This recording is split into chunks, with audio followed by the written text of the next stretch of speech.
Joining us now, former Minnesota Governor Tim Pawlenty. Sir, thank you so much for your time on this sad morning. It's with a heavy heart that we continue to cover this story. I think we all had an initial reaction of immeasurable sadness. What was your first reaction when you learned of the shooting at this church? Well, I was horrified and heartbroken, Marni, like you, and I'm sure all your NewsNation viewers. It's just the scene and the description of what happened here can only be described as horrific. And it's just so sad and so heartbreaking. And but there's always hope. And I do take to my heart those words that were just spoken about the importance of prayer, not to dismiss it, not to say it's a solution, but I believe that it's powerful and can be helpful. What would your message be to the families of the victims this morning, Governor, and the broader Minneapolis community that's hurting?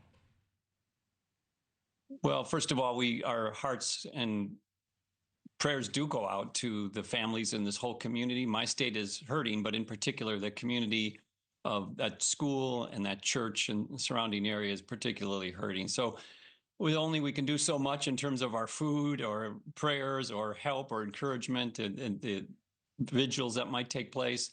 But beyond that, we've got to get into the issues of why these things happen. And there is one pattern that emerges over and over and over again in these things, and that is people with mental health problems who are severely troubled end up almost always being these shooters. And I think our country needs to come to terms with how under-resourced and not efficient enough or effective enough our mental health system is. We do need to get into more screenings, more behavioral alternatives for people, because almost always these shooters are mentally ill or have big mental health challenges, and we're just not catching it. And it's happening over and over again. Yeah, the intersection of mental health, extremism, access to firearms, all of it colliding in each of these incidents. You have also previously discussed school safety. In light of this attack, what specific measures do you think should be prioritized to protect students and staff?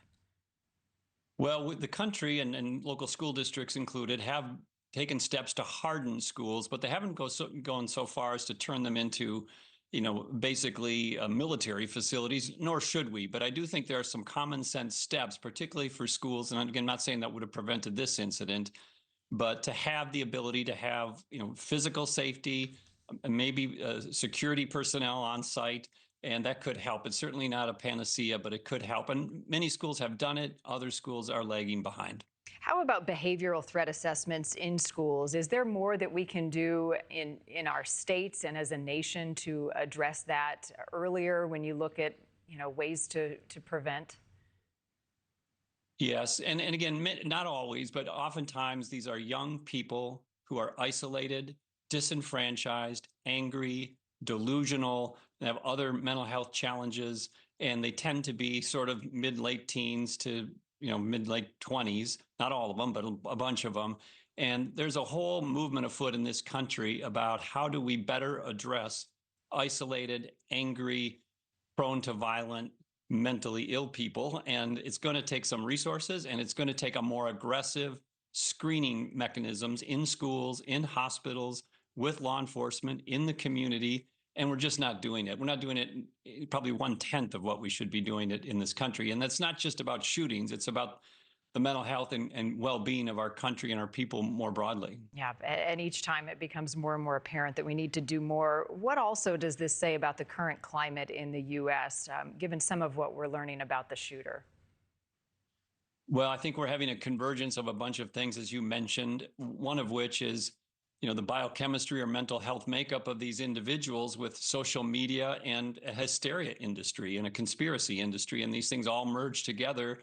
And I think it makes people who are already prone to sort of delusion or having impaired thoughts or violent thoughts, they spool up even faster and even more dramatically. And so I don't think we can put the genie back in the bottle in terms of our social media platforms.